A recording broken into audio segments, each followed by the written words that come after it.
Si Alisa Villarama ay ulila sa kanyang mga magulang at lumaki na lamang sa pangangalaga ng isang tiyahin na hindi siya itinuring na pamilya.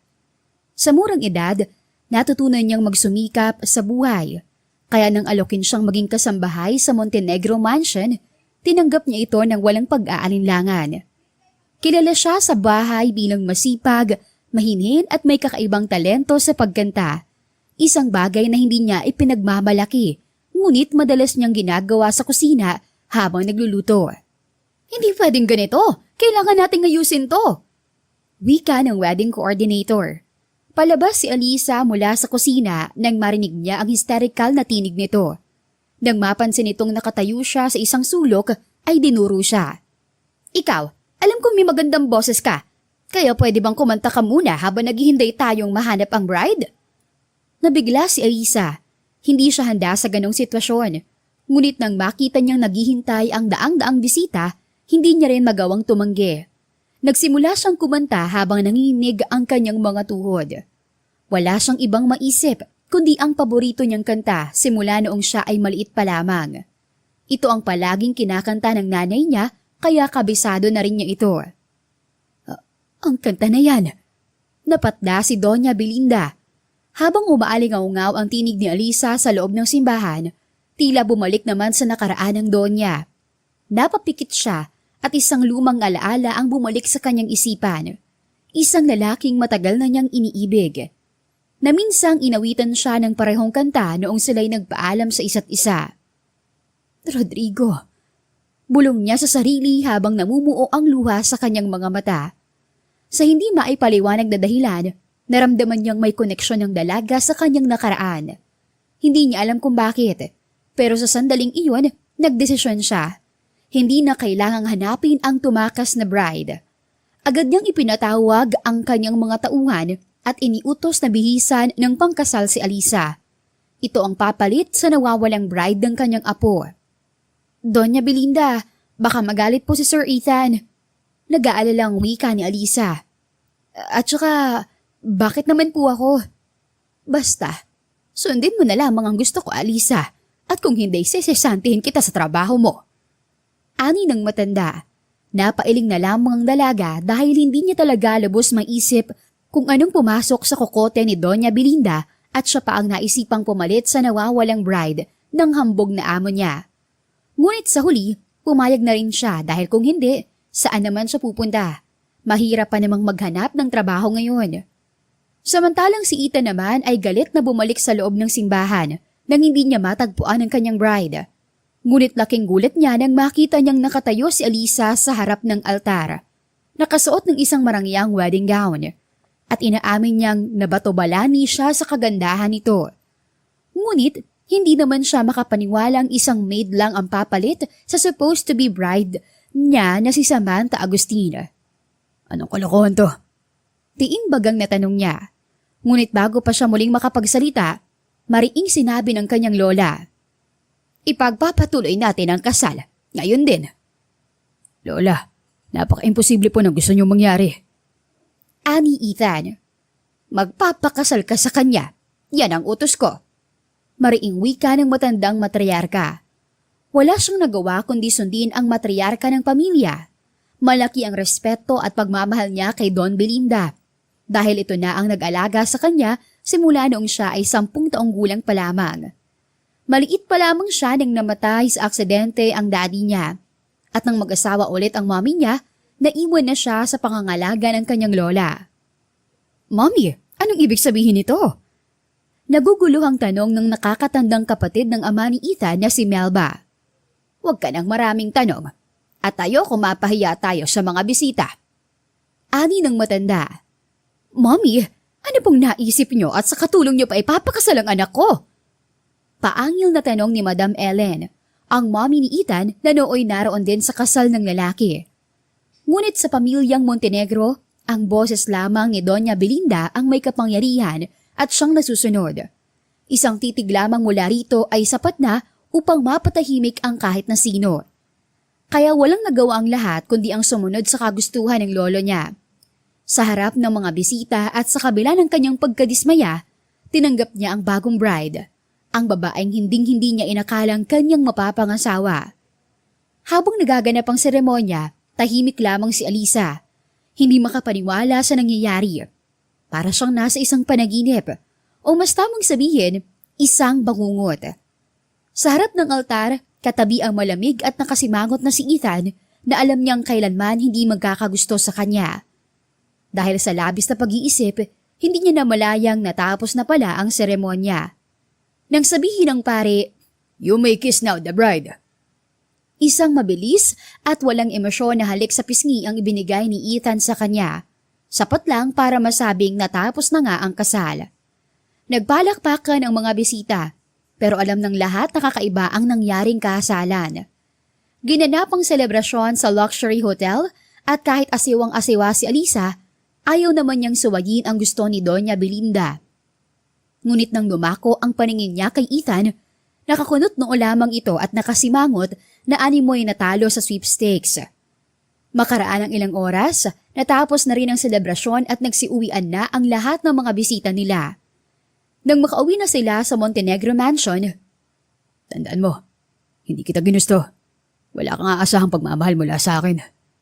Malamig na wika ni Ethan. "Ginawa ko lang to para hindi mapahiya ang pamilya ko." Hindi sumagot si Alisa.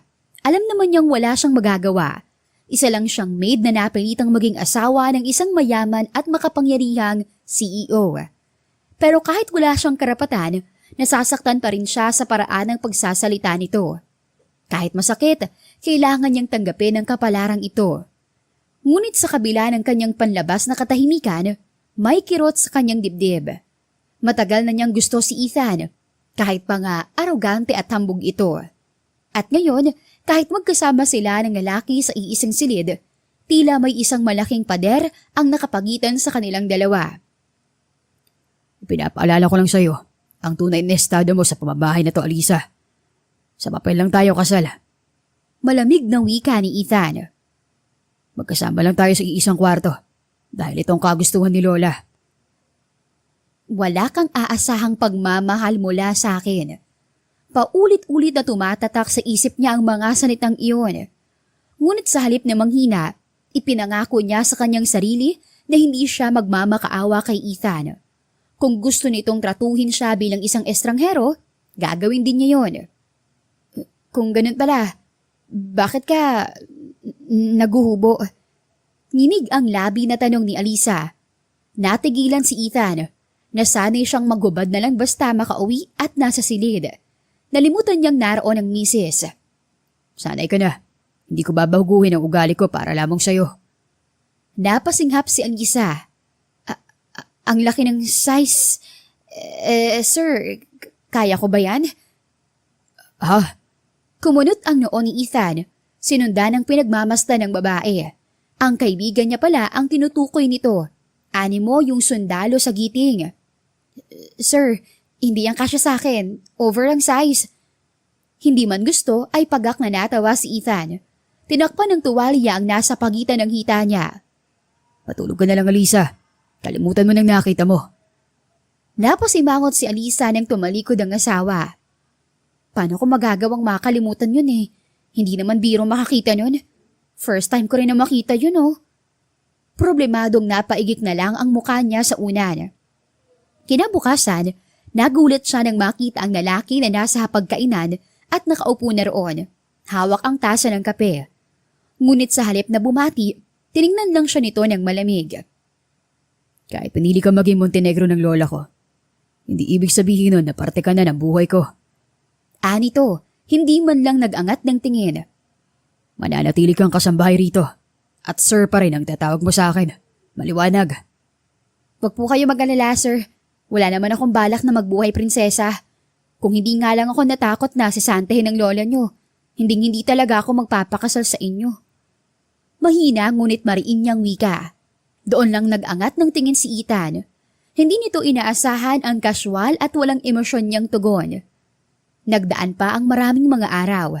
Malamig pa rin ang trato ng lalaki sa kanya. Magkasama lang sila sa iisang kwarto. Ngunit kapag natutulog na si Doña Belinda, tahimik itong lumalabas at doon sa ibang silid natutulog. Tapos gigising na naman ito ng maaga para bumalik sa kwarto nila para hindi mabisto ng lola nito. Dahil hindi naman siya sanay na walang ginagawa, siya pa rin ang nagluluto sa kusina. Ito naman kasi ang nakasanayan niyang gawin simula nang mamasukan siya bilang katulong sa mga Montenegro. Hindi na dapat ikaw ang gumagawa niyan, apo. Wika ni Doña Belinda nang madatnan siyang nagluluto ng pagkain. May mga katulong naman tayo. Okay lang naman po, madam. Aniya. Madam. Nakangiti nitong wika. Hindi ba dapat lola na ang itatawag mo sa akin?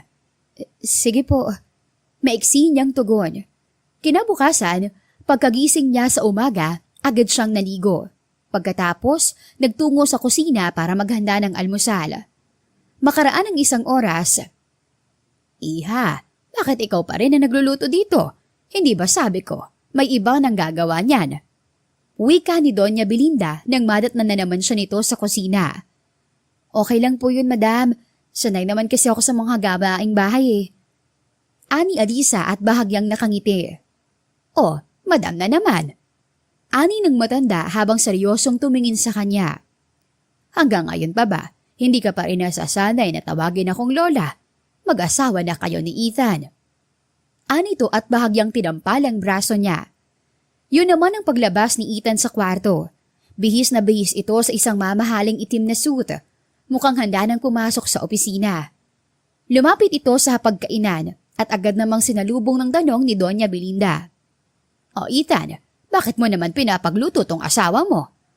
Tanong ng matanda habang iniiling ang ulo na halatang hindi sang-ayon sa sitwasyon. Lola, sanay na yan si Elisa sa mga simpleng gawain dito sa bahay. Kaya hayaan niyo na lang po siya. Malamig na sagot ng lalaki.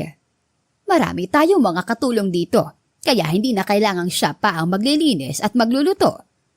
Giit ng matanda na parang hindi kumbinsido sa isinagot ng apo. Iha, maupo ka rito at sabayan mo kami sa pagkain. Agad din namang sumunod si Alisa kahit pakiramdam niya hindi siya nararapat sa sitwasyong iyon. Malaki ang respeto niya kay Doña Belinda. Napakabait nito sa kanya at kailanman hindi siya nito itinuring na iba. Simula noong siya ay namasukan sa mga Montenegro. Ito ang nagpaaral sa kanya at kung hindi dahil sa tulong nito, hindi sana siya nakapag-aral ng high school. At ito rin ang nagkursige sa kanya para magpatuloy sa kolehiyo. At ngayon, nasa huling taon na siya sa kursong business management. Iha, okay ka lang ba? Untag sa kanya ni Doña Belinda. Okay lang po ako, madam, lola. Nauutal niyang wika. Anong oras ang pasok mo sa eskwela? Ngayon pong 8:00. Anya. O Ethan, narinig mo yon. Ihatid mo muna itong asawa mo sa school bago ka tumuloy sa opisina. Lihim siyang napasulyap sa lalaki, ngunit nanatili pa rin itong nagsasawalang kibo habang patuloy sa pagkain. Naku, wag na po lola. Sanay naman po ako mag-commute eh. Anya. Basta Ethan, ihatid mo tong asawa mo. Naririnig mo ba ako? Tumangulan ang lalaki, ngunit nahahalata naman niyang napipilitan lang ito. Bahagya siyang ngumiti kahit na may kirot sa kanyang puso. Kailangan niyang ipakita na ayos lang siya, kahit hindi naman. Sir, gusto niyo po ba ng kape? Tanong niya. Hindi ito umimik.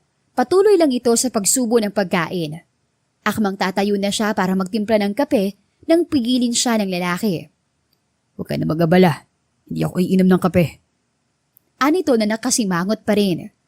Napakuyom siya sa kanyang mga palad at pilit na pinipigilan ang sarili na huwag maiyak sa harap ni Doña Belinda. Bilisan mo, hihintayin kita. Wika ulit ni Ethan at tumayo ito para uminom ng tubig. Nakita niya ang seryosong mukha ng abuela ng lalaki habang matamang nakamasid sa kanila. Sige, maiwan ko na po kayo. Mahina niyang tugon. Lola, magbibihis lang po ako. Sige, iya. Anito at ngumiti sa kanya. Ayaw na nga sana niyang sumabay kay Ethan dahil ayaw niyang makaabala pa rito. Pero mapilit naman ang matanda kaya wala na rin siyang naggagawa kundi ang sundin ito. Ba't ang tagal mo naman? Matigas na boses ng lalaki nang makasakay na siya sa SUV. Malilate na ako sa opisina. Pasensya na po, sir. Mahina niyang tugon. Nakasimangot pa rin si Ethan at mabilis na pinaandar ang sasakyan. Seryoso lang itong nagmaneho habang siya naman ay nakatuon lang ang mga mata sa kalsada. Makaraan ng ilang saglit, nasa harap na sila ng gate ng Ateneo de Manila. Sir, salamat sa paghatid. Anya at mabilis na bumaba ng sasakyan. Anong oras ang uwi mo? Tanong nito. Mamaya pong 6:00 ng gabi. Matipid na tugon ni Alisa sa katuluyang tumalikod. Mabilis na lumipas ang mga oras at tapos na rin ang klase niya. Habang papalabas siya ng gate ng school, bahagya siyang napaatras nang hindi niya inaasahang matanaw si Ethan na nakasandal habang nakapamulsa sa windshield ng SUV nito. Bigla namang kumabog ng malakas ang dibdib niya dahil hindi naman niya akalain na pupuntahan siya nito.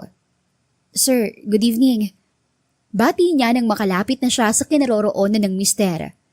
Bahagya lang itong tumango habang matamang nakatingin sa kanya. Maya-maya, lumabas ang isang babaeng matangkad at mistisahin. Parang nakita na ito ni Alisa. Hindi lang niya maalala kung saan. Siya pala naging substitute bride mo nung kasal natin? Anang babae at nakataas pa ang kilay. Napalunok siya at bahagyang napayuko. Kaya pala pamilyar ito dahil ito pala ang tunay na nakatakdang ikasal kay Ethan. Nakita na niya ito minsan nang pumunta ito ng mansyon. Ngunit hindi niya akalaing magkikita silang dalawa at dito pa sa paaralan na pinapasukan niya. Ramdam niya ang titig ng babae. Matalim at may halong panunuya. Samantalang si Ethan ay nanatiling tahimik. Hindi mo lang siya ipinakilala o ipinagtanggol. Hindi ko inaasahan na ganito pala siya. Hindi maituloy ng babae ang nais nitong sabihin. Sa halip, pinagmamasdan lang siya nito mula ulo hanggang paa. Simple lang, wala man lang dating. Pairap na saad nito. Naikuyom niya ang kanyang mga palad, ngunit pilit niyang pinanatili ang mahinahong ekspresyon. Hindi niya kailangang ipagtanggol ang sarili niya sa isang taong hindi naman siya lubos na kilala. Samantha, tama na yan. Alis na tayo. Malamig na saad ni Ethan. Napalingon siya rito. Bahagyang nagulat na kahit papaano ay pinagsabihan nito ang babae. Pero hindi yun sapat para mapagaan ang loob niya. Tumawa si Samantha ng mapaklap bago lumapit kay Ethan at inilagay ang kamay sa braso nito. Tila ipinapakita sa kanya kung gaano sila kalapit ng lalaki. Oh, come on Ethan. Nagtataka lang naman ako at kung paano mo natitiis na makasama nga tulad niya. Tila gusto niyang lumubog sa kinatatayuan niya. Hindi siya dapat naaapektuhan. Pero bakit parang tinutusok ng karayom ang puso niya sa bawat salitang binibitawan ng babae? Hindi niya napansin na mula sa pagkakapamulsa ni Ethan, bumagsak ang kamay nito sa gilid at mahigpit na pinisil ang kamao. Maya-maya, binalingan siya nito at tiningnan ng diretsyo. Sumakay ka na. Nanginig ang mga daliri niya sa mahigpit na pagkakahawak sa strap ng bag niya. Hindi siya sumagot. Pero tahimik siyang pumasok ng sasakyan. Hindi na naghintay ng kahit ano pang sasabihin ni Ethan. Pagkaupo niya sa loob nito, hindi niya maiwasang maramdaman ang bigat sa kanyang dibdib. Ang presensya ni Samantha ay parang paalala kung saan siya nakapwesto sa buhay ng lalaki. Isang substitute bride lang siya sa isang taong kailanman ay hindi siya ginusto pero kailangang tanggapin. Ilang sandali lang ay pumasok na rin si Ethan sa driver's seat. Ngunit hindi agad pinaandar ang sasakyan. Tahimik lang itong nakatitig sa harapan na parabang may malalim na iniisip. Sa passenger seat naman, nakasandal si Samantha na may bahagyang ngiti sa labi. Siguro naman Ethan, hindi na niya kailangan pang sumakay dito. Pwede namang umuwi yang mag-isa, hindi ba? Malambing ang boses nito pero halatang nangiinsulto. Besides, katulong lang naman siya. Napakagat siya ng labi at napayoko. Totoo naman, hindi niya kailangang sumakay sa sasakyan ni Ethan. Alam niyang napipilitan lang ito dahil sa utos ni Doña Belinda. Responsibilidad ko siya. Malamig na tugon ni Ethan. Bahagya siyang nagulat. Hindi niya inaasahan ang sagot nito. Responsibilidad? Kailan pa siya naging pananagutan ng lalaki? Timotok ng kanyang isip. Ngumisi si Samantha at hinilig ang ulo sa balikat ni Ethan. Ang protective mo naman. Pero bakit parang napipilitan ka lang? Halata namang wala kang paki sa kanya eh. Hindi sumagot ang lalaki. Sa halip pinandar na nito ang sasakyan. Habang binabaybay nila ang daan pauwi, hindi mapigilan ni Samantha ang magsalita. Alam mo Ethan, ngayon ko lang na-realize ang malaki kong pagkakamali nung bigla ko nawala sa mismong araw ng kasal natin. Bigla niyang naikuyom ang mga palad. Alam niyang hindi siya dapat makinig sa usapan, pero ang bawat salitang binibitawan ng babae ay parang kutsilyong unti-unting lumalago sa puso niya. Nakasimangot na bumaling ng tingin si Ethan kay Samantha. Huwag na nating pag-usapan yan. Pareho naman nating alam na pinagkasundo lang tayo ng mga magulang natin para sa katatagan ng negosyo. Malamig na sabi nito. Nagkibit balikat lamang ang babae at tumawa ng bahagya. Well, tama ka naman. Pero ngayon ko lang natitiyak na gusto pala kita. Siguro, hindi pa naman huli ang lahat para sa ating dalawa, Ethan. Hindi na siya nakatiis pa. Mabilis niyang hinawakan ang doorknob ng sasakyan. Pakatabi na lang po, sir. Magko-commute na lang ako. Maaga pa naman. Mahinang wika niya. Ayaw na niyang marinig pa ang anumang sasabihin ni Samantha at baka tuluyan ng malaglag ang luha niya. Ano magko-commute ang sinagsasabi mo? Naisip mo ba na maaari akong pagalitan ni Lola kapag umuwi ka nang hindi ako kasama? Tiimbagang nasabi ng lalaki. Hayaan mo na lang kasi yan, Ethan. Kasambahay mo lang naman siya. Hindi naman siya ganun kaimportante. Sabat ni Samantha. Shut up! Bulyaw ni Ethan rito. Mas sumigpit ang hawak niya sa doorknob. Pilit na pinipigil ang mga luhang nagbabantang pumatak sa mga mata niya. Ayaw na niyang magmukhang kawawa sa harap nila, kaya mas mabuting bababa na lamang siya.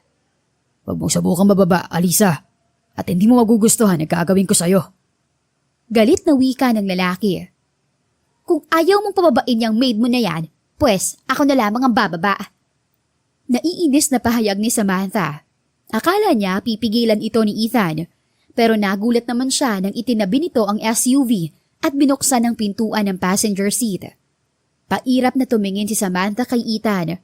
Marahil ay hindi nito naiintindihan kung bakit hindi man lang siya nito pinigilan. Sir, hindi mo na po sana pinababahay po yung girlfriend niyo. Anya nang makaalis na sila. Tumigil ka. At hindi ko hinihingi ang opinyon mo. Nakabusangot pa ring wika nito. Napayuko na lamang siya at hindi na nagsalita pa. Mas lalo niyang naramdaman ang tensyon sa loob ng sasakyan, lalo na't sila lang dalawa ni Ethan. Mabilis ang pagmamaneho ng lalaki na halatang naiinis pa rin. Ilang beses siyang sumulya prito, ngunit nanatili itong nakatuon sa daan, at ang mga kamao nito'y mahigpit na nakahawak sa manibela. Sir, pasensya na po kung naabala kita. Alam kong hindi rin niyo naman po gusto na sunduin ako. Anya. Buti naman at alam mong hindi ko to gusto. Pero wala akong magagawa dahil utos ito ng lola ko. Matigas na sabi nito. Napayuko siya at bahagyang napakagat sa labi. Masakit, pero hindi niya na dapat inaasahan na magiging mabait pa ito sa kanya. Tahimik silang nakarating sa bahay. Agad niyang binuksan ang pinto ng sasakyan at nagmamadaling bumaba. Ngunit bago pa siya tuluyang makapasok sa loob ng bahay, narinig niya ang tinig ni Ethan. Alisa. Tawag nito sa kanya. Yes, sir. Matalim siyang tinitigan ni Ethan. Wala man lang kangiti-ngiti sa labi nito. Sana wag mo nang mabanggit kay Lola ang tungkol kay Samantha. Nito. Hindi na siya nagtanong pa. Tumango na lamang siya bago tuluyang pumasok sa loob ng mansyon. Magandang gabi po, Lola. Bati niya kay Doña Belinda. Nakaupo ito sa mahabang sofa sa sala habang nanonood ng balita. Magandang gabi, Iha. Mabuti naman at nandito na kayo. Kakain na tayo. Magiliw na sagot nito. Good evening, La. Bati naman ni Ethan na nooy kakapasok lang. Saglit lang po at magbibihis lang po ako. Anya at agad na nagtungo sa kwarto. Hindi niya alam na nakasunod pala si Ethan sa kanya. Nagulat naman siya nang maghubad ito sa harap niya. Napalunok tuloy siya nang tumambad sa paningin niya ang matipunong dibdib ng lalaki. Dali-dali siyang pumasok sa banyo, bitbit ang damit na ipinamalit niya. Oh, tayo na. Naghihintay na si Lola. Wika ni Ethan. By the way, sinasabi ko ulit sa'yo, huwag na huwag mong mababanggit ang tungkol kay Samantha sa harap ng lola ko. Nagkakaintindihan ba tayo? Yes, sir. Anya. At saka, tumikim muna ito bago nagpatuloy sa pagsasalita. Huwag mo na akong tawaging sir sa harapan niya, okay? Marahan siyang tumango kahit ang totoo, may nararamdaman siyang kirot sa kanyang puso. Pagdating nila sa dining area, masiglang sinalubong sila ni Doña Belinda. "Oh, buti naman at sabay na kayong bumaba. Kakain na tayo." Nag-aalangan siyang lumapit, ngunit pinaghila naman siya ng upuan ni Ethan, bagay na hindi niya inaasahan. Sa isip niya, pakitang tao lamang ito ng lalaki dahil nasa harap sila ng lola nito. "Oh, Ethan, kamusta naman kayo ng asawa mo?" tanong ni Doña Belinda. Okay lang naman po, Lola. Casual na sagot nito. "Mabuti naman kung ganon. Sana nga lang mabigyan niyo kaagad ako ng apo sa tuhod." Halos mabilaukan siya sa sinabi ng matanda. Napaka-imposible naman kasi ng iniisip nito. Pero mas pinili na lamang niyang manahimik at magpatuloy sa pagsubo ng pagkain. Pagkatapos ng hapunan, agad siyang tumayo upang ligpitin ang pinagkainan nila. Ngunit bago pa man niya madala ang pinggan, pinigil na siya ni Ethan. Huwag na, babe. May mga kasambahay naman nagagawa niyan. Magpahinga na lang tayo. Nakangiting wika nito. Biglang lumakas ang kabog sa kanyang dibdib nang masilahayan niya ang matamis na ngiti ng lalaki. May kung anong humaplos naman sa puso niya nang tinawag siya nitong babe. Ngunit agad din naman niyang sinaway ang sarili dahil alam niyang nagkukunwari lamang itong malambing sa harap ni Doña Belinda. "Tama si Ethan, iha. Hindi mo kailangang tigpitin pa ang mga pinagkainan natin. Marami naman tayong mauutusan dito sa bahay." Ani ng matanda. Napayuko siya at nakaramdam ng pagkapahiya. Dahil katulong din naman siya sa mansyon. Hindi pa naman niya nakalimutan yung ipinamukha sa kanya ni Ethan na kahit kasal sila, kailanman hindi siya magiging parte sa buhay nito. Dahil isa lang siyang substitute bride. "O sige, iho. Samahan mo ng asawa mo sa kwarto ninyo." Nakangiting wika ni Doña Belinda na tila may ibang ibig itong sabihin. "Sige po, Lola. Maiwan na po namin kayo." Paalam ni Ethan. "Sige, iho. Alagaan mo yung asawa mo, ha? Napakabait nitong si Alisa at napakaswerte mo sa kanya." Sabi ng matanda. Tumangulang ang lalaki at pagkatapos hinawakan nito ang kamay niya. "Let's go, babe." Anito. Nang makarating na sila sa kwarto, agad na bumitiw sa kanya si Ethan. Saka mataman itong nakatitig sa kanya. "Siguro naman, alam mo na kung bakit yun ang kinikilos ko, di ba?" Anito. "Yes, sir. Naiintindihan ko po. Wala kayong dapat na alalahanin." "O bakit? Diyan ka ba mahihiga?" Tanong nito nang makitang doon siya pumwesto sa sofa bed. Dito naman kasi siya natutulog, bakit tinatanong pa sa kanya?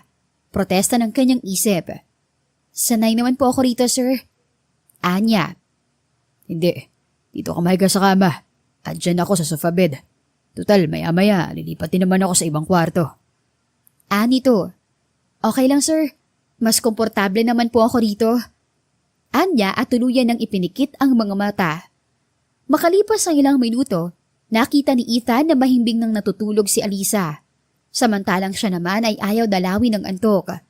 Hanggang ngayon kasi, hindi pa niya lubos na maisip na naging asawa niya ang kanilang kasambahay. 11:00 na ng gabi at siyak na nang tutulog na ang lola niya. Kaya oras na para lumipat siya sa kabilang silid. Tumayo siya at akmang lalabas na nang mapasulyap siya kay Alisa. Kaya imbes na lumabas siya, maingat nga itong nilapitan at malayang tinitigan ang mukha nito. Wala sa loob na binuhat niya ito at dinala sa malambot na kama. At pagkatapos malagyan ng kumot, umalis na siya at nagtungo sa kabilang kwarto. Kinabukasan, maagang nagising si Alisa. Sanay naman kasi siyang gumigising ng maaga, lalo na't may pasok pa siya.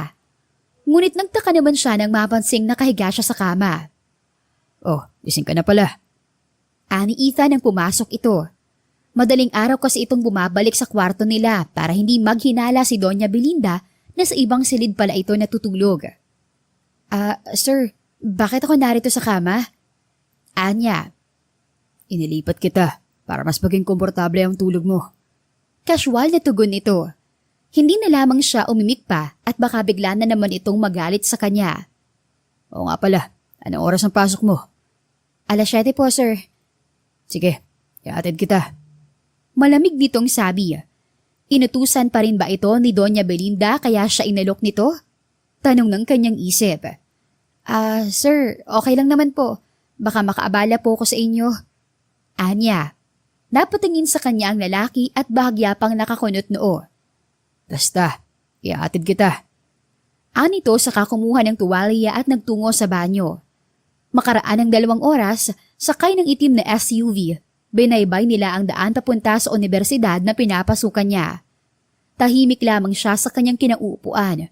Mahigpit na yakap ang bag habang panakanakang sumusulyap sa lalaking nagmamaneho sa tabi niya. Anong oras matatapos ang klase mo? Tanong nito na hindi inaalis ang tingin sa kalsada. Malalim ang boses nito. Malamig pero may bahid ng autoridad. Half day lang ako ngayon, sir. Matipid niyang sagot. Bahagya lamang itong tumango. Walang anumang emosyon sa muka at nagpatuloy sa pagmamaneho. Ilang minuto pa ang lumipas at sa wakas, tanaw na niya ang malawak na gate ng kanilang paaralan.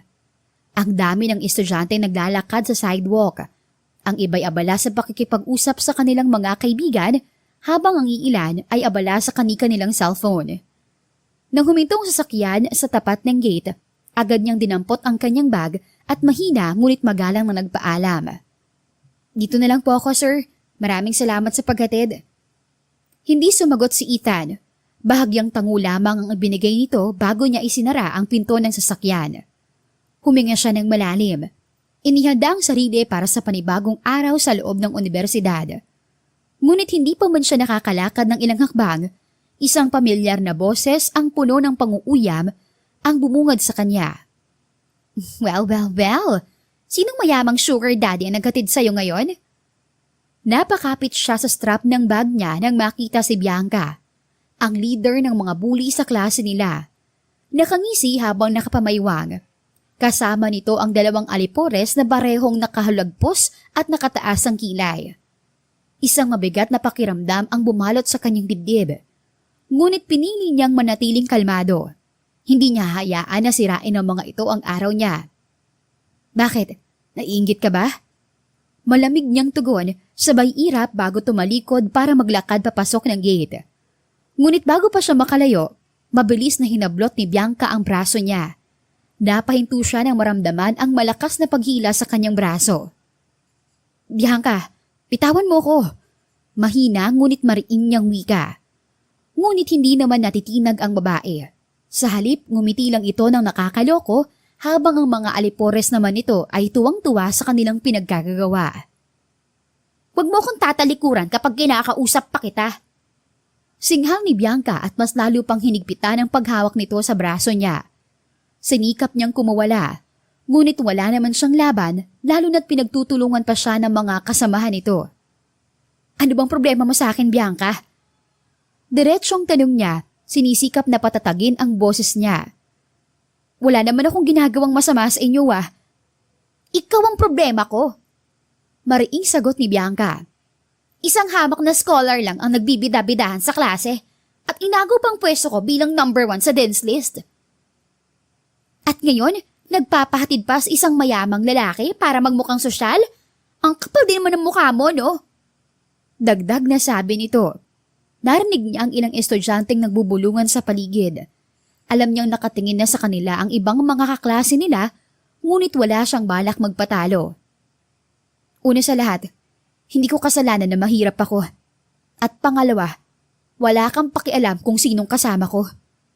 Malamig ang boses niya, pero dama ang matigas na paninindigan. Nagkibit balikat lang si Bianca, pero hindi nawala ang panguuyam sa mukha nito. Talaga lang Aba, ang tapang mo na ngayon. Pero tingnan natin kung hanggang saan yung tapang mo. Sa isang iglap, itinulak siya ni Bianca ng malakas. Napaatras siya at muntik ng matumba. Ngunit, mabilis siyang naagapan at nahawakan sa braso ng isang lalaki. Bigla siyang napatingala at laking gulat niya nang mapagtanto niyang si Ethan yun. Hindi pa pala ito umalis. Anong karapatan niya para saktan siya?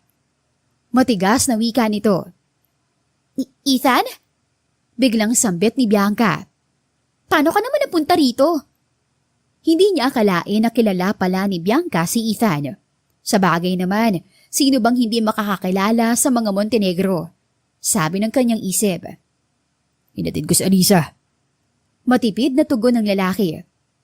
Binabalaan ko kayo. Huwag niyo na siyang guluhin pa. Dahil hindi ko malalampasin kapag may ginawa kayong masama sa kanya. Nang marinig niya ang sinabi ni Ethan, nakaramdam siya ng saya sa kanyang puso. Hindi niya akalain na ang isang aroganteng CEO ay may damdamin at malasakit pala sa isang mahirap na katulad niya. Nakakatuwa na ipinagtatanggol siya nito. Pero alam naman niya na walang ibang kahulugan yon. Maliban na lamang na siya ay katulong ng mga Montenegro. Sir, maraming salamat sa pagtatanggol niyo sa akin. Mahinang wika niya nang makaalis na sina Bianca. Tumingin lang ang lalaki at bahagya pang nakakunot ang noo nito. Okay ka lang ba? Tanong nito. Okay lang po ako, sir. Tutuloy na po ako. Anya. Pagdating niya ng classroom, tahimik na sina Bianca. Kahit paano nakaramdam siya ng kaginhawaan. At kahit hindi siya ipinakilala ni Ethan bilang asawa, nagkaroon naman ng mabuting idinulot ang pagtatanggol nito sa kanya kanina. Eksaktong 12:00 ng tanghali, habang papalabas siya ng gate, muli niyang natanaw ang SUV ni Ethan. Agad siyang napahinto at bahagyang nagulat. Kaya pala ito nagtanong kanina kung anong oras matatapos ang klase niya. Dahil susunduin pala siya nito. Bahagya niyang kinuyom ang kanyang mga daliri sa strap ng kanyang bag habang pinipigilan ang mabilis na pagtibok ng kanyang puso. Hindi niya inaasahan na seryoso pala ito sa sinabi nito kanina. Habang papalapit siya sa kinaroroonan ng kotse, biglang bumukas ang pinto at bumaba ang lalaki. Matikas ang tindig nito. Nakaayos pa rin ang damit na bahagyang nagusot dahil sa pag-upo. Ngunit ang mas nakatawag pansin ay ang matamang tingin nito sa kanya. Diretso, matalim at para bang sinusuri ang bawat kilos niya. Napalunok siya at pilit pinapakalma ang sarili. Magandang tanghali po, sir. Hindi ko po inaasahan na susunduin niyo ako rito. Anya, pilit ipinapakita ang mahinahong ekspresyon. Hindi agad sumagot ang lalaki. Sa halip, sinulyapan siya nito na waring tinitingnan kung may nangyari sa kanya matapos ang insidenteng naganap kanina. Okay ka lang ba? Tanong nito. Ang ibig kong sabihin, wala naman nanggugulo sa'yo. Saglit siyang natagilan. Alam niya na ang tinutukoy nito ay si Bianca at ang nangyari kaninang umaga. Umiling siya. Wala po, sir. Mabuti naman kung ganun. Nito. Sige, sumakay ka na. Oo nga pala, kakain muna tayo. Dagdag pang sabi nito nang makapasok na siya ng sasakyan. Hindi na rin siya tumutol pa dahil gutom na rin naman siya. Ilang minuto pa ang lumipas bago huminto ang sasakyan sa isang kilalang restaurant. Bumaba ka na. Utos nito. Tahimik siyang sumunod. Pagkapasok nila sa restaurant, agad silang sinalubong ng isang waiter at inihatid sa isang private booth. Tahimik siyang umupo sa harap ng lalaki. Hindi alam kung paano sisimulan ang pag-uusap. Ilang saglit pa, kinuha nito ang menu at saka tumingin sa kanya. Anong gusto mong kainin? Hindi siya agad nakasagot. Hindi dahil hindi niya alam ang gusto niya, kung hindi dahil hindi siya sanay sa ganitong sitwasyon. Kahit ano na lang po. Mahina niyang sagot. Napakunot ang noo nito. Sabihin mo kung anong gusto mo. Huwag mo kong pahirapan. Napalunok siya at napilitang pumili ng isang simpleng ulam. Pagkatapos nilang umorder, saglit na tumahimik si Ethan pero nakikita niyang panakanakang pinagmamasdan siya nito. Ano po yun, sir? Tanong niya nang hindi na siya makatiis pa. Birthday ng lolo ko bukas at magkakaroon ng party sa bahay. Nito. Naiintindihan ko po, sir. Mag-absent na lang po ako bukas para makatulong ako sa paghahanda. Anya. Hindi ko naman sinabi na tutulong ka. Seryosong wika nito. Hindi na lamang siya nagsalita pa at baka magalit na naman ang amo niyang paiba-iba ang mood. Minsan arogante, minsan naman concern. Makalipas ang ilang minuto, tapos na silang kumain kaya bumalik na sila ng sasakyan. Nabigla naman siya nang maunahan siya nitong ikabit ang seatbelt niya. Tuloy, nagkakalapit ang mukha nila. Na-conscious naman siya lalo pat napakalakas ng tibok ng kanyang puso. By the way, dadaan tayo ng mall at may bibilin tayo. Nito. Tango lamang ang itinugon niya at itinuon ang paningin sa kalsada. Nang makarating na sila sa mall, Dumiretso agad sila sa women's section. Sa isip niya, para kay Doña Belinda ang bibilhin nila.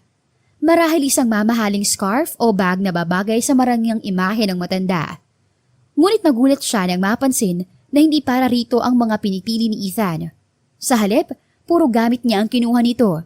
Damit, sapatos at accessories na hindi niya kayang bilhin sa sariling bulsa. Sir, hindi na po kailangan. Mahina niyang sambit habang sinusundan ito. Hindi siya pinansin ng lalaki at tuloy-tuloy lang sa pagpili ng mga damit. Halatang sanay itong pumili ng mga mamahaling bagay at kahit siya mismo ay hindi sigurado kung bagay ba sa kanya ang mga napili nito. Sa kabila ng pag-aalinlangan, hindi niya rin nagawang pigilan ito. Pagdating nila sa counter, isa-isang nilagay ng cashier ang mga pinamili nila sa paper bags. At muli siyang nagulat nang makitang inabot ni Ethan ang black card para bayaran ng lahat. Excuse me sir, nandito po ang latest edition namin ng Dior na maxi dress. Baka gustong itry ng asawa niyo. Anang sales lady, sabay abot ng isang eleganteng damit. Bigla naman siyang nagpanik. Ma'am, mawalang galang na po pero hindi po niya ako. Hindi na niya natapos ang nais niyang sabihin dahil mabilis siyang binara ni Ethan. Yeah, sure. Aka na yan, miss. Nakangiti nitong sagot habang kinuha ang damit. Sir, dito po sa kanan ng fitting room. Sabi ng sales lady, pagkatapos nakangiti itong bumaling sa kanya. Mamali ka po, subukan niyo na to. Siguradong bagay sa inyo. Hindi na siguro. Pero bago pa siya makatanggi, hinila na siya ni Ethan na punta sa fitting room. Sir, wag na po. Mahinang wika niya. Huwag ka na nga magreklamo. Paangil na sabi nito sa kabinuksan ng pintuan ng fitting room. Pumasok ka na. Kalmadong utos nito. Pagkatapos lumabas ka para makita ko. Tumango na lamang siya, lalo na't sumusunod na naman sa kanila ang sales lady. Napakaganda nga ng damit at sa brand pa lang nito talagang mamahalin na. Napailing na lamang siya habang sinusukat ang maxi dress. Medyo nahihiya siyang lumabas ng fitting room. Ngunit naisip niya, baka magalit na naman si Ethan sa kanya. Wow, ma'am, ang ganda niyo po! Bulalas ng sales lady. Bagay na bagay po sa inyo. Napatingin siya kay Ethan na matama namang nakatitig sa kanya. Biglang lumakas ang tibok ng puso niya, pero wala naman siyang nakitang anumang disgusto sa mukha nito, ni panguuyam man. Kunin namin yan, miss. Wika nito sa sales lady.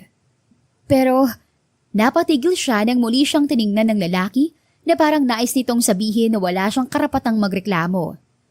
Makaraan ng ilang sandali, lumabas na sila ng mall. Sir, marami pong salamat sa mga binili ninyo. Nagabala pa kayo. Anya nang makapasok na sila sa loob ng sasakyan. Hindi sumagot ang lalaki at seryoso lang ito sa pagmamaneho hanggang sa makarating sila sa mansyon. Kinabukasan, naging abala ang lahat para sa ika-70th birthday celebration ni Doña Belinda. Dahil hindi naman siya sanay na walang ginagawa, tumutulong siya sa paglilinis at pagluluto ng pagkain. Ngunit nang makita siya ni Ethan, agad naman itong sumimangot. Saka hinila ang kamay niya papasok sa kanilang kwarto. Baka nandun ka sa kusina. Sino nag-utos sa'yo na tumulong ka ron? Wika ng lalaki. Sir, bukal po sa kalooban ko ang tumulong. Sanay din naman ako sa mga gawaing bahay eh. Anya. At paano kung nakita ka ni Lola? Ano na namang sasabihin nun? Paangil nitong sabi. Sinasadya mo ba to para makonsensya ako? Sir, nagkakamali po kayo. Paliwanag niya. Ngunit mataman lamang itong nakatingin sa kanya na waring binabasa nito ang laman ng isip niya. Maya-maya lumabas na ito ng kwarto at naiwan siyang mag-isa. Mabilis na lumipas ang mga oras at hindi niya namalayan na 6:00 na pala ng gabi. Nakahanda na ang lahat para sa birthday celebration ni Doña Belinda. Ang engrandeng dekorasyon, ang masasarap na pagkain na inihanda ng pinakamakahusay na chef at ang mga bisitang unti-unti nang dumarating. Sa dami ng kanyang ginawa maghapon, pag-aasikaso ng mga dekorasyon, pagtulong sa kusina at pagsisigurong maayos ang lahat, pakiramdam niya ay parang mababali na ang kanyang likod sa pagod. Kaya naman, hindi na niya napagilan ng sarili at pasalampak siyang nahiga sa kama. Pilit na pinapahinga ang kanyang katawan kahit sandali lang. Ngunit bago pa siya tuluyang makapikit, Narinig niya ang mahihinang katok sa pinto ng kanyang kwarto. Napabalikwas siya ng bangon. Mabilis na inayos ang sarili bago dahan-dahang binuksan ang pinto. Nagulat siya nang bumungad sa kanya ang matandang babae na may maamong ngiti sa labi. "Lola, kayo po pala." Masigla niyang bati. Pilit na itinatago ang kanyang pagod. "Happy birthday po." Nakangiti niyang niyakap ang matanda. Marahang hinagod ang likod nito bilang pagpapakita ng pagmamahal. "Wow, ang ganda niyo naman po." Dagdag pa niyang sabi. Hinangaan ang eleganteng bestidong suot nito. Bagay na bagay ito kay Doña Belinda, na sa kabila ng edad nito ay taglay pa rin ang tikas at karisma ng isang tunay na matriarka. "Maraming salamat, iha." Malambing nitong sagot. "Napagod ka yata sa pag-aasikaso. Ikaw naman kasing bata ka. Bakit ka pa tumulong sa kusina?" Ngumiti lang siya at umiling. "Okay lang po yun, Lola. Basta para po sa inyo." Tumingin lang ito sa kanya hanggang sa napansin siya nito na hindi pa siya nakakabihis. "Oh, bakit hindi ka pa naghahanda, iha?" Tanong nito. Mamaya na po." Sagot niya. Hindi sigurado kung gusto ba niyang pumunta sa handaan o manatili na lang sa loob ng kanyang silid upang makapagpahinga. Sa bagay, wala pa rin naman si Ethan. Marami pa kasing inaasikaso yon. "Sige, iha, hintayin mo na lang ang asawa mo. Mauna na ako sa'yo." Paalam ni Doña Belinda. Tangulang ang itinugon niya sa kamuling isinara ang pinto nang makaalis na ang matanda. Makaraan ng ilang sandali, narinig niya ang ugong ng sasakyan at huminto ito sa tapat ng gate. Tumingin siya sa bintana at mula roon, natanaw niya si Ethan na bumaba ng sasakyan. Ngunit laking gulat naman niya nang sumunod nang bumaba si Samantha at inalalayan pa ito ng lalaki. Napakaganda at sexy nito sa suot nitong evening gown. Parang may kumiga sa puso niya at nanghina ang kanyang mga tuhod kaya dahan-dahan siyang umupo sa gilid ng kama. Hindi niya namalayan na tumutulo na pala ang luha niya. Napakabigat ng kanyang dibdib at tila may kung anong pwersang humihigop sa lahat ng kanyang lakas. Nawalan tuloy siya ng ganang lumabas. Ngunit naisip naman niya na tsak na hahanapin siya ni Doña Belinda kapag hindi siya sumipot sa malaking bulwagan ng mansyon. Pinunasan niya ang luhang hindi niya namalaya na dumaloy sa kanyang pisngi at napabuntong hininga. Kailangan niyang ipakita na ayos lang siya. Kahit pa ang totoo, sobrang masakit na para sa kanya. Makaraan ng ilang minuto, bumukas ang pinto at pumasok si Ethan. Agad siyang napatingin dito. Pilit na itinatago ang bakas ng lungkot sa kanyang mata. "Oh, ba't hindi ka pa nakahanda?" Tanong nito habang tinatanggal ang botones ng kanyang suot na coat.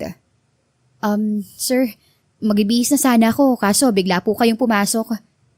Anya, iniiwas ang tingin upang hindi nito mapansin ang namumugto niyang mga mata. Napansin yata ni Ethan ang paos niyang tinig, ngunit hindi na ito nagusisa pa. Sa halip, mabilis itong kumuha ng tuwalya sa cabinet. "Siya, magbihis ka na. Maliligo muna ako." Anitong walang emosyon sa tinig. Ngunit bago ito tuluyang makapasok sa banyo, muli siyang nilingon.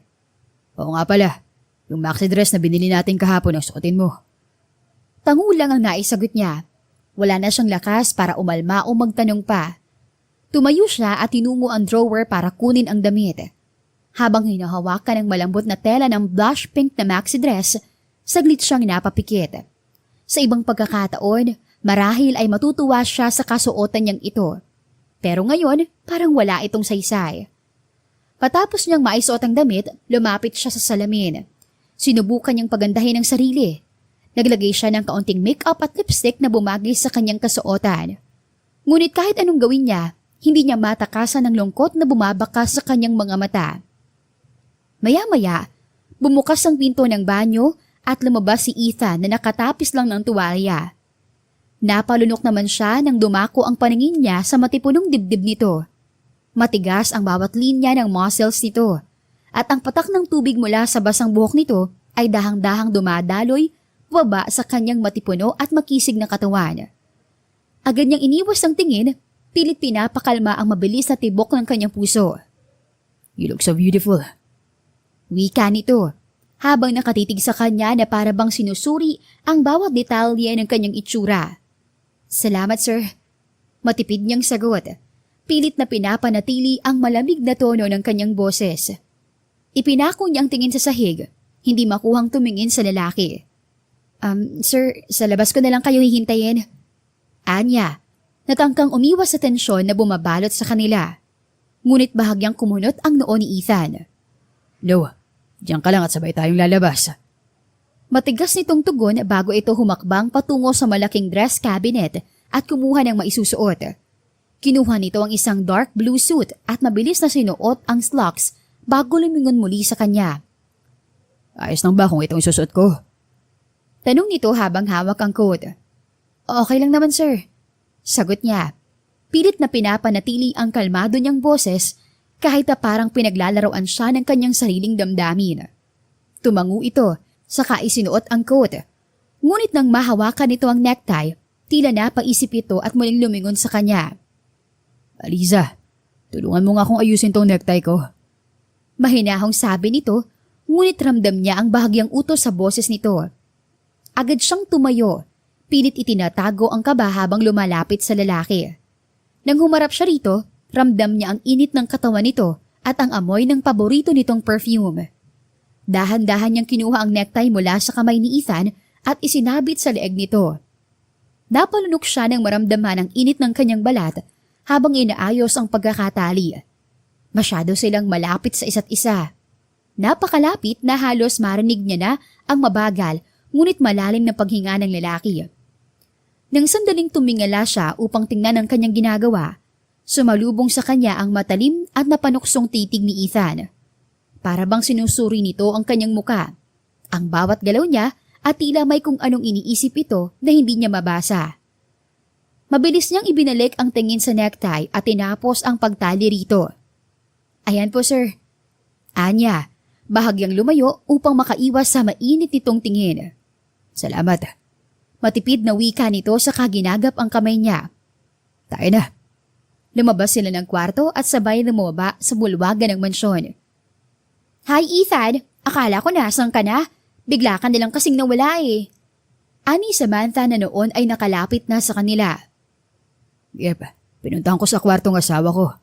Sagot ng lalaki. Napatingin naman si Samantha sa kanya.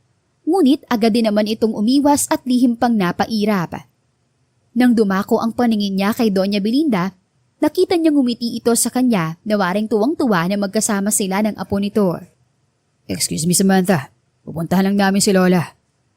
Wika ni Ethan at iginiya siya nito sa kinaroroonan ni Doña Belinda. Lola, happy birthday.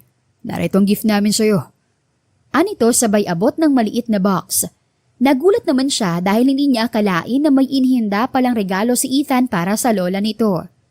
Laking tuwa naman ang matanda nang tumambad sa paningin nito ang isang diamond necklace. Wow! Maraming salamat mga apo! Bulalas ni Doña Belinda. Makaraan ang ilang saglit, nagsimula na ang selebrasyon. Halos mapupuno na ng mga bisita ang buong bulwagan at karamihan sa mga yon ay may mga kaya din sa buhay. Ang iba naman ay mga kasyoso sa negosyo ng pamilya Montenegro. Kasalukuyan siyang kumukuha ng ladies' drink nang matapunan siya ng dalang pagkain ni Samantha. Oops! Sorry! Anito na halatang artificial lang ang paghingi ng tawad. Hindi ko sinasadya, Alisa. Napayuko siya habang pinipigilan ang pagngingit-ngit ng kalooban. Ramdam niya ang lagkit ng sauce na dumikit sa kanyang blush pink na maxi dress. Alam niyang sinadya ayon ni Samantha at ang mas lalong nakakainis ay ang pagiging inosente nito kunwari habang nilalambing si Ethan. Napakagandang paraan para ipahiya ako sa harap ng maraming tao. Nasa isip niya habang pilit na pinipigil ang pagpula ng kanyang muka. Hindi lang dahil sa pagkain na bumasa sa kanyang damit kundi pati na rin sa hiya at inis. Ethan, hindi ko sinasadyang matapunan siya ng pagkain. Ani Samantha. Hindi sumagot ang lalaki at tumingin lang sa kanya. Okay ka lang ba, Lisa? Tanong ni Ethan. Hindi man lang binigyan ng pansin si Samantha. Kitang-kita sa mukha nito ang pag-aalala. Bago pa siya makasagot, marahang hinawakan ni Ethan ang kanyang kamay at hinila palayo. Tara na, kailangan mo magpalit ng damit. Anito sa mahina ngunit matigas na tono. Nagulat siya sa ginawa nito. Nakita niyang pinagtitinginan sila ng mga bisita at mula sa gilid ng kanyang paningin, nakita niya ang lihim na pangiti ni Samantha. Habang lumalayo sila sa bulwagan, hindi niya mapigilan ng init na pumuno sa kanyang dibdib. Hindi niya alam kung dahil ba iyon sa kahihiyan o sa kakaibang pakiramdam na dulot ng pagkakahawak ni Ethan sa kanyang kamay. Nang makapasok na sila sa loob ng kwarto, bigla siyang kinabig ng yakap ng lalaki. I'm sorry. Anito, hindi tuloy niya maintindihan kung bakit ito nanghihingi ng sorry sa kanya. Sir, wala naman kayong kasalanan eh. Anya, napilit kinokontrol ang sarili na huwag tumulo ang luha. Ako may kasalanan. Kasi pumayag ako sumama si Samantha rito. Hindi ko rin kasi siya matanggihan dahil magkasosyo sa negosyo ang mga pamilya namin. Okay lang sir. Matipid niyang sagot. Huwag mo na nga akong tawaging Sir Alisa. Just Ethan lang. Nabigla naman siya sa kanyang narinig, kaya napatingin siya sa mga mata ng lalaki at nagkatitigan silang dalawa. Mali naman pala ang pagkakakilala niya rito. Akala niya arogante ito, pero may malasakit naman pala sa kagaya niyang mahirap lang. Sige na, magpalit ka na ng damit at nang makabalik na tayo ron. Wika nito. Sige, lalabas na muna ako para makapagbihis ka. Nang mapag-isa na lamang siya, hindi pa rin siya makapaniwala sa naging takbo ng mga pangyayari. Ang init ng yakap ni Ethan ay tila nag-iwan ng bakas sa kanyang katawan. Hindi lamang sa balat kundi pati na rin sa kanyang puso. Huminga siya ng malalim at tinungo ang aparador para kumuha ng bagong damit. Pinili niya ang isang simpleng pastel blue dress na may manipis na strap. Habang isinusuot ito, hindi niya maiwasang balikan sa isip ang titig ni Ethan sa kanya kanina. Matalim ngunit puno ng emosyon. Tila may nais itong ipahiwatig na hindi nito masabi. Pagkatapos mag-ayos, bumaling siya sa salamin. Sa kabila ng nangyari, hindi niya may tatangging may kakaibang kinang ang kanyang mga mata. Isang emosyon na hindi pa niya lubos na maintindihan. Maya-maya, may marahang kumatok sa pinto. Alisa, okay ka na ba? Tinig ni Ethan mula sa labas. Saglit siyang nag-ayos ng buhok bago sinagot ito. Opo sir, Ethan. Mabilis na bumukas ang pinto at sa sandaling magtama ang kanilang mga mata, isang matamis na ngiti ang gumuhit sa labi ng lalaki. Mas bagay sa'yo ang tawagin akong Ethan. Anito bago marahang hinalahad ang kamay. Halika na. Sa paghawak niya sa kamay nito, hindi niya maiwasang makaramdam ng kakaibang kilig. Hindi man niya aminin, may kung anong bahagi ng kanyang puso ang unti-unting bumibigay sa presensya ng lalaking minsan niyang inakala na isang arogante. At sa bawat segundo ng kanilang paghahawak kamay, pakiramdam niya'y unti-unting nabubura ang distansyang dati humahadlang sa kanilang dalawa. Pagbalik nila sa bulwagan, agad na napadako ang paningin niya kay Samantha, na halatang masama ang mood habang kumukuha ng inumin sa mahabang mesa. Nakakunot ang noo nito at halatang naiirita, lalo na nang mamataan siya. Samantala, si Ethan naman ay naging abala sa pag-aasikaso sa ilang negosyanteng kararating lang. Bago ito tuluyang lumayo, nagpaalam muna ito sa kanya. Iiwan mo na kita saglit ha. Anito sa mababang tinig. Bahagyang hinawakan ng kanyang braso bago tuluyang lumayo. Iniwan siyang nakatayo sa gitna ng engrandeng bulwagan, kaya naisipan niyang lumapit sa mesa ng inumin upang kumuha rin ng maiinom. Ngunit hindi pa man siya nakakalapit nang bumungad sa kanya ang sarkastikong tinig ni Samantha. Oh, ang bilis mo namang makapagpalit. Anitong may mapanuksong ngiti, sabay hagod ng tingin sa kanya. Napairap siya at hindi na napigilang sagutin ang babae. Ano bang problema mo sa akin? Matalim ang kanyang mata nang titigan ito. Alam ko namang sinadya mong tapunan ako ng pagkain kanina. Anya habang unti-unting lumalapit sa mesa. Nagtaas ng kilay si Samantha at bahagyang napangisi. Kung sinadya ko nga, may magagawa ka ba? Hamon ito, halatang nais siyang inisin palalo. Napangiti siya at walang aninlangang kinuha ang baso ng inumin sa mesa. Meron. At bago pa man makaiwas si Samantha, mabilis niyang itinapon sa mukha nito ang malamig na likido. What the heck? Sigaw ni Samantha na agad na napaatras at napasinghap dahil sa pagkabigla. Ang mamahal nitong make-up ay bahagyang natunaw at ilang bisita na sa malapit ay napahinto sa kanilang ginagawa upang tingnan ang eksena. Nagkunwari siyang nagulat at bahagya pang hinimas ang kanyang dibdib. Oops, sorry. Anya sa inosenteng tono.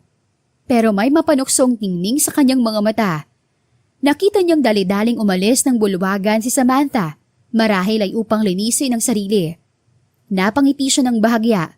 May munting kasiyahang sumisibol sa kanyang dibdib. Sa wakas, kahit isang beses man lang nagawa niyang ipagtanggol ang sarili. Ngunit habang tumatagal, may bahagi ng kanyang utak na nagsasabing mali ang ginawa niya. Hindi naman kasi siya sanay sa ganitong kaguluhan, sa ganitong paghihiganti, gaano man kaliit. Palagi siyang lumalayo sa gulo, palaging inuunawa ang iba. Pero ngayon, siya mismo ang nagpasimuno ng eksena. Nakita kong ginawa mo kay Samantha. Seryosong wika ni Ethan nang magkasarilinan sila. Sorry. Anya at nagbaba ng tingin. Gusto ko lang naman kasing malaman niya kung anong pakiramdam ng naaagrabyado. Wala naman akong kasalanan sa kanya. Okay lang. Hindi naman ako galit. Nakita ko rin naman kanina na sinadya kanyang tapunan ng pagkain. Wika ng lalaki. O sige, kalimutan na natin yan. Inom na lang tayo. Anito at umigop ng champagne sa baso. Tinanggap niya ang alok ng lalaki kahit hindi naman siya sanay uminom. Hindi niya namalayan na medyo naparami na ang naiinom niya. At unti-unti na ring lumuluwag ang tensyon sa pagitan nila. Ang mga seryosong titig ni Ethan ay napalitan ng mas malambot na tingin. At ang bahagyang nakakunot na noon nito ay tuluyan ng nawala. Habang lumalalim na ang gabi, unti-unti nang nagsiuwian ang mga bisita at si Doña Belinda naman ay pumasok na sa kwarto nito para magpahinga. Samantalang mas naging magaan sa kanilang dalawa ni Ethan ang kanilang usapan. Mula sa pangyayari kanina hanggang sa mga walang kabuluhang bagay na nagpapatawa sa kanila. Hindi ko alam na kaya mo palang maging pilya. Nakangising sabi ng lalaki habang iniinom ang huling patak ng alak sa baso. Napangiti siya at pinilig ang kanyang ulo dahil medyo nahihilo na siya. Wala naman akong choice, diba? Kung hindi ko gagawin yon, baka isipin niyang kaya niya akong tapak-tapakan habang buhay. Muling natawa si Ethan.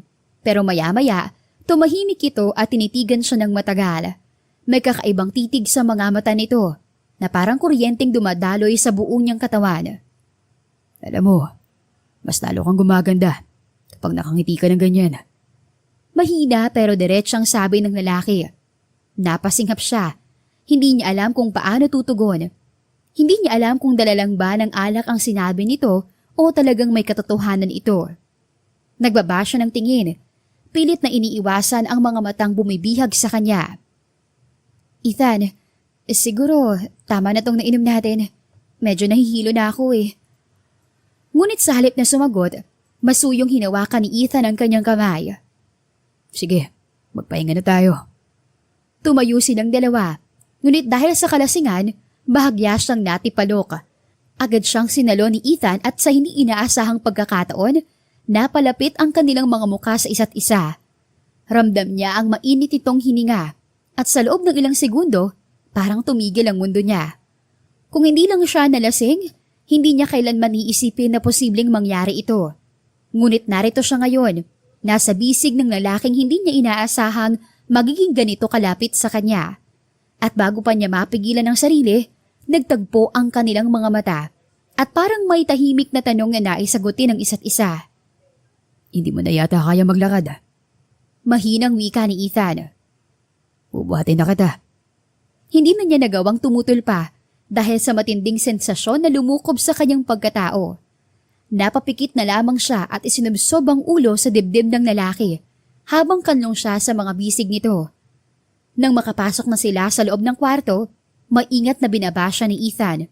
Ngunit dahil nakainom rin ito, bahagya itong nawalan ng balanse. Kaya napasubsob ito sa kanya at sa hindi inaasahang pagkakataon, naglapat ang kanilang mga labi. Muli silang nagkatitigan. Hanggang sa pareho na silang natangay ng matinding emosyon na bumabalot sa kanilang dalawa. Alisa.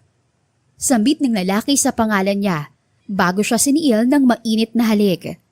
Tinugon din niya ang halik na yon at buong puso siyang nagpaubaya nang maglikot ang kamay ni Ethan.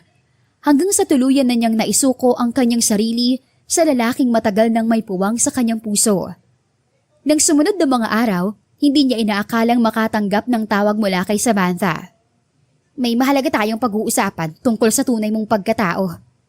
Anito, nabigla naman siya sa kanyang narinig. Nagtatalo ang puso at isip niya dahil baka may iba itong binabalak sa kanya. Ngunit sa huli, nagdesisyon siyang puntahan si Samantha. Sa isang sikat na restaurant sila nagkita. At kahit kinakabahan siya, pero sinikap niyang maging matapang at inihanda ang sarili sa posibleng gawin ng babae sa kanya. Hindi na ako magpapaligoy-ligoy pa, Alisa. Alam mo ba kung bakit pinili ka ni Doña Belinda? Para maging substitute bride ko? Panimulang wika nito. Dahil dun sa kinanta mo, na team song nila ng lolo mo. First love ni Doña Belinda, si Rodrigo Sebastian, ngunit nagkalayo sila. Ayaw ng pamilya ni Doña Belinda sa lolo mo dahil mahirap lang ito. At hindi lang yon. Anito, at tumikhim muna bago nagpatuloy sa pagsasalita. Nagkaanak sina Doña Belinda at Rodrigo, at yun ang nanay mo. Kaya apo ka ni Doña Belinda, at magkadugo kayo ni Ethan. Parang isang bombang sumabog sa kanyang pandinig ang sinabi nito. Magkadugo sila ni Ethan? Hindi totoo yan. Nagsisinungaling ka lang. Anya habang unti-unti na niyang nararamdaman ang mainit na likido sa gilid ng kanyang mga mata. Kaya kung ako ikaw, umalis ka na sa mansyon at huwag ka na magpakita pa. Dahil isang malaking pagkakamali ang maging asawa mo ang sarili mong kadugo. Incest yan. Ayaw na niyang marinig pa ang anumang sasabihin ni Samantha. Kaya lakad-takbo siyang umalis habang patuloy sa pag-agos ang kanyang mga luha. Wala sa sariling naglalakad siya sa kalsada kaya hindi niya namalayan ang paparating na sasakyan. Kaya nahagip siya nito at nawala ng malay. Nang muli niyang maimulat ang kanyang mga mata, mukha ni Ethan ang kanyang nasilayan. Alisa, okay ka lang ba? Nag-aalalang tanong nito. Buti na lang at walang matinding pinsalang nangyari sa'yo. Hindi siya makatingin ng diretsyo sa mga mata nito, lalo na nang maalala niya ang sinabi sa kanya ni Samantha. Magkadugo sila ni Ethan dahil pareho silang Montenegro. Ethan, maghiwalay na tayo. Mahinang wika niya. Maghiwalay? Pero bakit? Anito na naguguluhan. Hindi mo ba ako mahal, Alisa? Hindi naman talaga akong dapat na maging asawa mo, Ethan. Kundi si Samantha. Naiiyak niyang wika. Ipapaanal na natin ang kasal. Hindi ako papayag. Mahal kita, Alisa. Pero hindi kita mahal, Ethan. At tuluyan na siyang napahagulhol. Sa ngayon, hindi pa niya kayang sabihin na apo rin siya ni Doña Belinda. Hihintayin kong makalabas ka rito at pag-uusapan natin to, Alisa. Anito at lumabas ng hospital room. Mabigat sa loob na nilisan ni Ethan ang ospital. Hindi siya makapaniwala sa sinabi ni Alisa na wala itong pagmamahal sa kanya. Pagkatapos ng nangyari sa kanila, maya-maya biglang nagring ang telepono niya at si Samantha ang tumatawag. Bumalik ka na sa akin, Ethan. I'm sure ayaw na ni Alisa sa'yo. Anong ginawa mo, Samantha? Tiinbagang niyang tanong habang ang mga kamay ay mahigpit na nakahawak sa manibela. Narinig niya ang paghalakak nito. Bakit hindi mo itanong sa lola mo? Mabilis niyang pinapatakbo ang sasakyan dahil nais niyang malaman ang totoo. Ano ang kinalaman ng lola niya sa desisyon ni Alisa na makipaghiwalay sa kanya? Samantalang sa ospital naman, inisip ni Alisa na kailangan na niyang umalis at huwag nang hintayin pa ang pagbabalik ni Ethan. Tutal, maayos naman ang kanyang pakiramdam, bahala na, aalis na siya ng ospital, ngunit bigla na lamang bumukas ang pinto at bumungad doon si Ethan at si Doña Belinda. Iha, kamusta ka na? Ani ng matanda. Okay lang naman po, Lola. Matapid na sagot niya na pilit na pinipigilan ng emosyon sa paghaharap nila ng taong tunay na kadugo niya. Ngunit naunahan naman siya ng matanda at bigla siyang niyakap ng mahigpit. Apo, simula nung narinig kitang kumanta noon sa simbahan, naramdaman ko na ang malaking koneksyon mo sa aking nakaraan. At hindi nga ako nagkamali. Dahil hindi ka lang basta apo ng lalaking una kong minahal, kundi talagang apo kita. Nagkaanak kami ng lolo mo at yun ang ina mo. At kung hindi ko pa ito nakita sa cabinet mo, hindi ko malalaman ng totoo. Umiiyak nitong wika. Akala ko namatay ang nanay mo nung kakapanganak ko pa lamang sa kanya. dahil yun naman ang pinapaniwala sa akin ng mga magulang ko.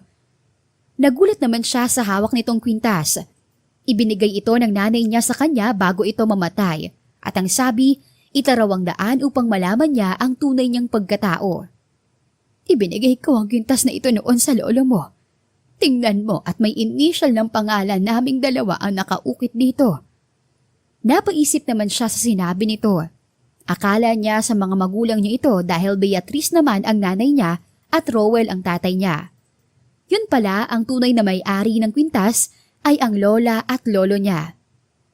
Alam ko na kung bakit gusto mo makipaghiwalay sa akin, Alisa. Sabat naman ni Ethan. Dahil akala mo, magkadugo tayo. Napakunot noo siya dahil hindi niya maintindihan ang sinasabi nito.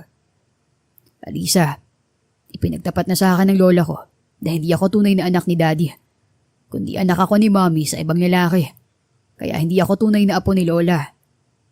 Kung may dugong Montenegro man dito, hindi ako yun, kundi ikaw. Pagpapaliwanag ng lalaki. Tama ang sinabi ni Ethan, iha. Hindi kayo magkadugo, kaya malaya kayong magsama at magmahalan sa isa't isa. Paninigurado ng matanda. Lola, tigmak sa luhang sambit niya habang yakap ito ng mahigpit. Kaya pala magaan na ang loob niya rito dahil ito pala talaga ang lola niya. O siya po, mag-usap muna kayo ni Ethan at lalabas muna ako saglit. Nakangiting wika ng matanda habang pinapahid ang mga luha nito. Alisa, mahal na mahal kita. Hayaan mo kong ipadama sa iyo ang pagmamahal ko. Pahayag ni Ethan na punong-puno ng emosyon. Mahal na mahal din kita, Ethan. Matagal na. Kahit nung magsimula pa lamang ako mamasukan sa mansyon.